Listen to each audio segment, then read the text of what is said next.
Will Watson. So I'm the Marine Product Director at Caterpillar. So I've got global responsibility of all of our marine products, from engines to batteries and to everything that we provide to the marine market. Will, can you highlight some of the key points that were discussed during your panel on maritime decarbonization here at ITS 2026? Yeah, we talked about, I think the question everybody wants answered is, what is the fuel of the future, right? And currently, we don't know what that answer is. What we do know that is that we've been working on pathways and roadmaps and drop-in fuels for diesel that can work with today's technology, but then that we're also investing in new technology for the future. And in combination with both the fuels of the future, there's also the introduction of a battery into the whole power system as well too. So that provides an opportunity for hybridization. I think some of the other key things that we talked about is there is additional capex costs, capital costs along with these new technologies. And so you have to balance the benefits of that additional capex costs and the trade-offs.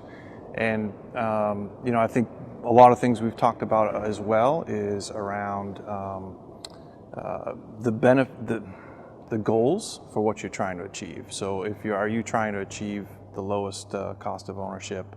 Are you trying to achieve a low decarbonization strategy? And those are decisions that need to be made in order for you to kind of pick how you would go build your next tug.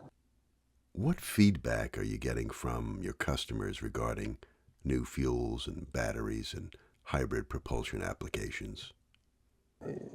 I think the feedback we're getting is that the long-term strategy that we're on is the right strategy. So, to have flexibility in your options, to have a path that that maybe a fuel is available today, may not be available tomorrow, or if you're going to a different region, that fuel may not be available. So that flexibility is key. And that's been the strategy that we've been on. And I think with the current situation, I think that has reinforced itself that, you will have to be flexible in your operations in the future. Where is Caterpillar in the development of methanol engines? Yeah, we've been on the journey for several years now and understanding, how the combustion works. A lot of our development work is, again, benchmarking how our diesel engine performs today, the reliability of that engine, the durability of that engine.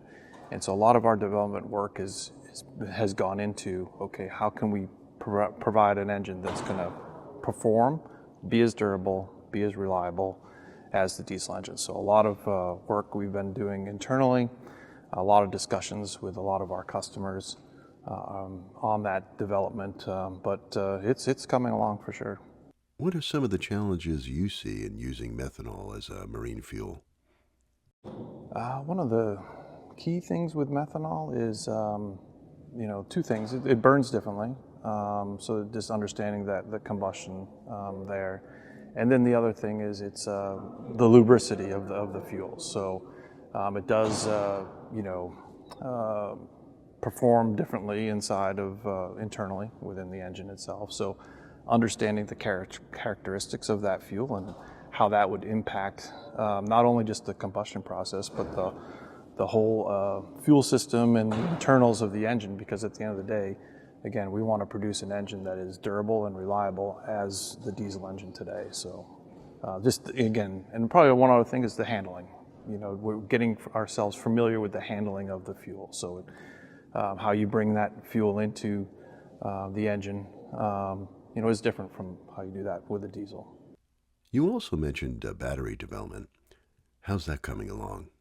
Yeah, that's coming along fairly well. We, as we mentioned this week, we will have our first battery on the water this year. So we've been in the process of going through all of our certification work.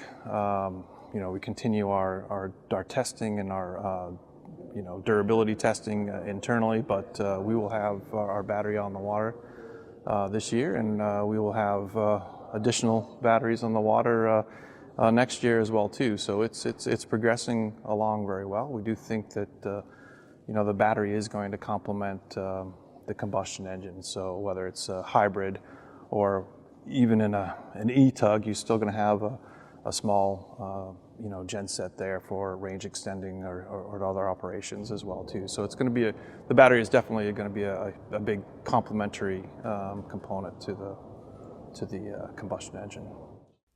If you had one key takeaway or piece of advice to share with tug operators, what would that be? It would be to think long term. Think strategically, and think what your ultimate goals are.